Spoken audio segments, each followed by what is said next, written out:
Back in part 10, I noted that I'd previously stripped and rebuilt the carbs and included some time-lapse video of me doing so.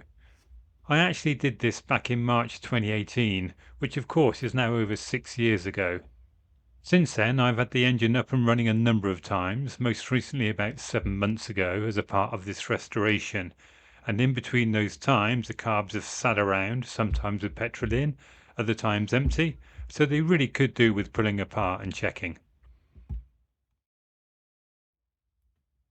The carb tops, slides and return springs are still on the bike attached to the throttle cables, and I don't strip the carbs in any particular order, as can be seen here in the video.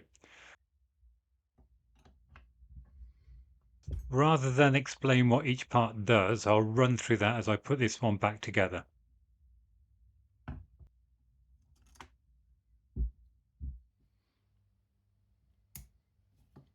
It's worth calling out that I have not bought new rebuild kits this time around, so I will be reusing the existing O-rings and washers. That does mean that there are a couple that I don't remove to avoid damaging them.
Firstly, I give all the parts, including the body and float bowl, a good wash with this stuff. I think it's more intended to be applied into the air filter with the engine running, but the instructions do claim that it will remove any residue.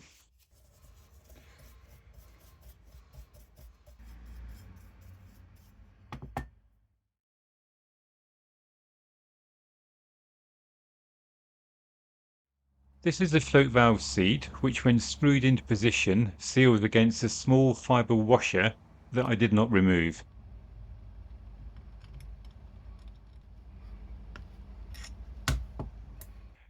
The needle valve sits inside the seat body and is hooked into its carrier on what will become the top side of the float assembly, which is put into position with the needle valve aligned into the body and then the pivot pin refitted.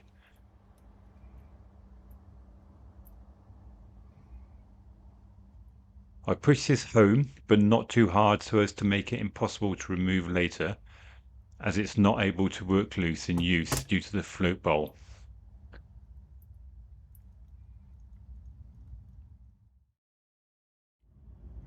Fitting the fuel feed connector and its associated filter should be self-explanatory.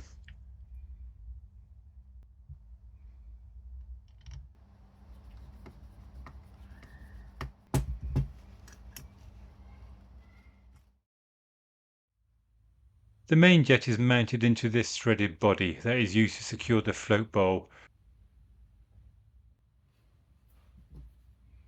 which in turn is secured into the main port that comes down from the throttle body.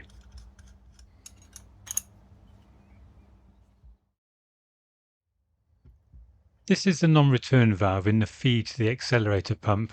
It allows the pump to draw fuel up from the float bowl and then prevents it from being pushed back. To accomplish that, there is a little steel ball in the end, which I suspect relies on gravity and back pressure to seat. This is the starter jet with its associated O-ring to seal against a port on the inside of the bottom of the float bowl. I'll come to the rest of the starter circuit in a bit. And almost finally for the internals, here's the pilot jet.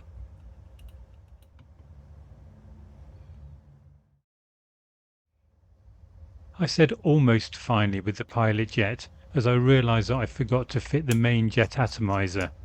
This fits in above the threaded barrel that holds the main jet.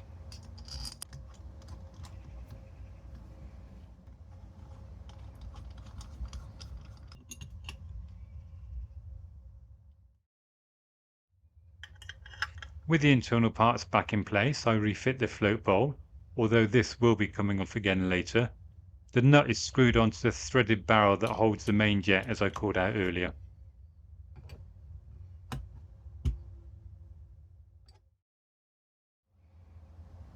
Externally there are a few more parts to fit. This is the jet for the accelerator pump. Fuel gets pushed down the port from the pump assembly into this chamber and out into the throttle body via the jet. We'll come back to the pump later.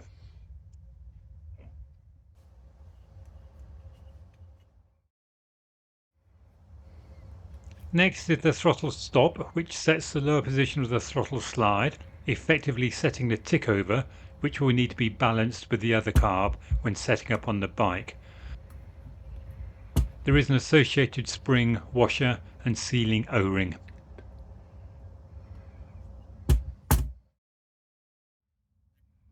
This is the idle mixture screw, which like the throttle stop has an associated spring, washer and O-ring, the last of which I did not remove, but I can confirm it's still in situ.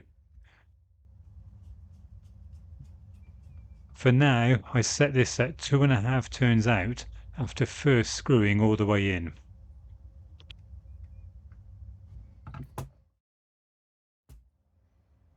Coming back to starter circuit, this is the choke assembly. I did explain in part 10 that the bike originally had cable actuated chokes, but that I was not overly happy about the associated lever adding to the clutter on the handlebar. Each, of course, will need to be actuated individually. Because of the potential for damaging the thin diaphragms, I had not intended to pull the accelerator pumps apart. But after rebuilding the carbs, I ran into an issue with water-contaminated petrol, so I really have no choice now. The cover is held on with 3 of these screws and needs a bit of gentle encouragement to come off. Surprisingly, this one is dry inside. It really should be full of petrol.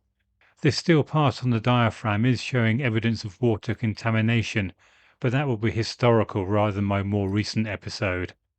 I don't show it here, but the other carb did have petrol inside and no corrosion. I do manage to remove the diaphragm without damaging it, so the carb gods are smiling on me today.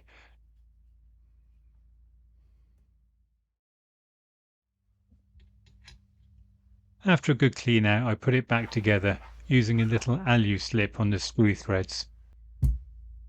I don't show it in this video, but I do check that the non-return valve is not blocked and that it works properly.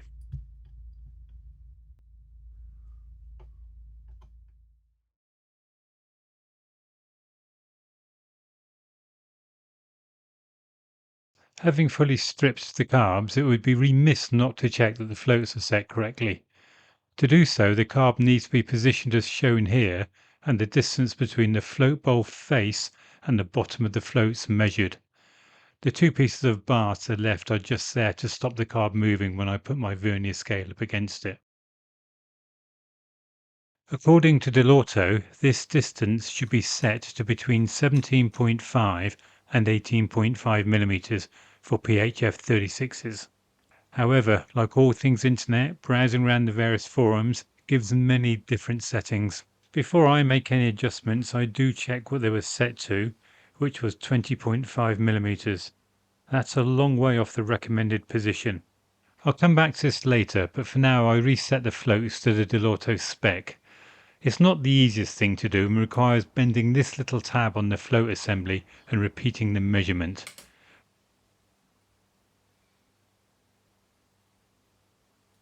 Don't be fooled by the video, getting this right takes multiple attempts, and in terms of my accuracy here, even with my setup, I'll get plus or minus 0.2 millimeter variation between readings.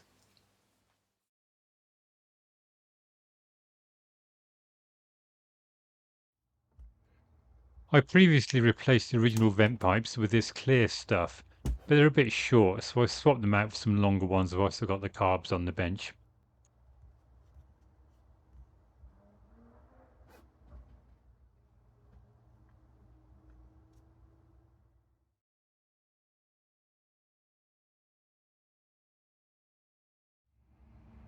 I have no idea what position the needles were set to on the bike when I got it. That is lost in the mists of time. However, they are not K18 needles, which I understand would have been the OEM parts.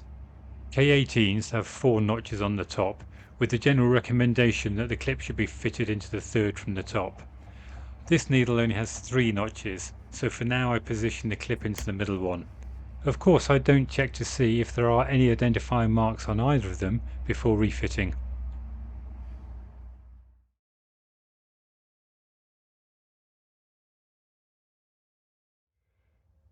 Like the needles, I don't believe that the jets are original.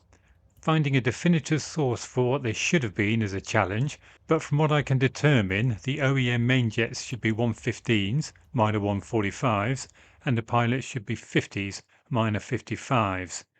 Given that the bike had generic pod filters, I would expect the jetting to have been modified, so that is no surprise. I should also note that mine are the lean burn carbs.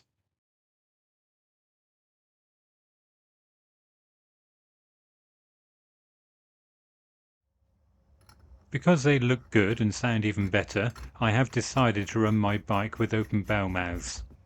I know they offer no protection against dust and grit, but it's a common mod on many a Mark III, and I understand that they were standard on the Mark Is and IIs.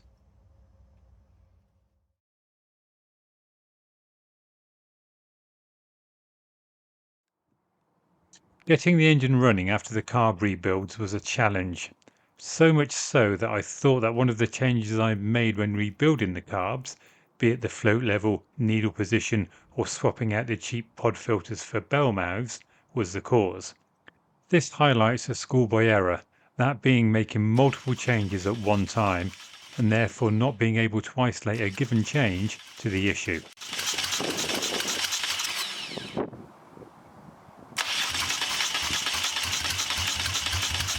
So I ended up putting the float levels back to where they were and refitting the pod filters so that the only difference from when it was previously running was the needle position. I did eventually get it to run, but on reflection I think my initial problem may have been contaminated fuel, hence the rebuild of the accelerator pump, or even something as simple as flooding the engine.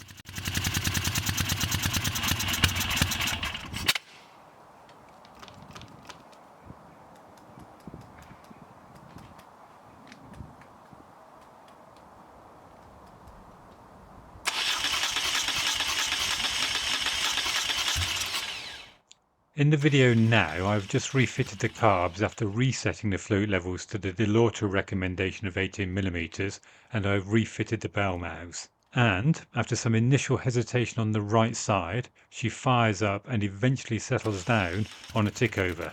Do bear in mind that I've not yet balanced the carbs in any way.